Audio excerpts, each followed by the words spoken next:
হাতলটাই ভেঙে ফেললো ঘট ভাঙতে গিয়ে। আগেরবার আমরা মাটির ঘট ভরেছিলাম বড় সাইজের, দিয়ে আগেরবার কিন্তু জানুয়ারি মাসে আমরা ভেঙেছিলাম ঘরটা, দিয়ে ফেব্রুয়ারি মাসে 10 বছর পূর্ণ হয়েছিল বলে বিবাহবার্ষিকী করা হয়েছিল। ওই ঘরটাতে কত জমেছিল জানি আগেরবারের ঘরটায়? 11,000। আর এইটা আমরা কিনেছি রাসের সময় ঘরটা, লক্ষ্মী পুজোর দিনকে ঘরটা জমাচ্ছি তো রাসের থেকে, রাস পূর্ণিমার থেকে।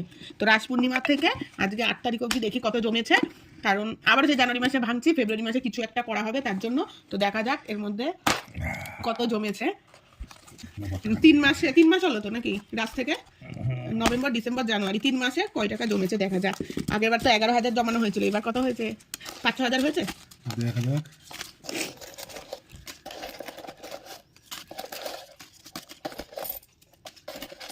খুচরো টাকাও জমিয়েছে এবার।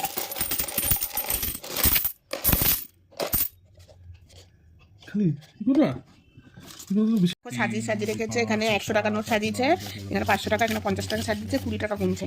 আর এই খুচরোগুলো বলেছে এগুলো গুনবে না, এগুলো আমার তো যা আছে এখানে সব আমার।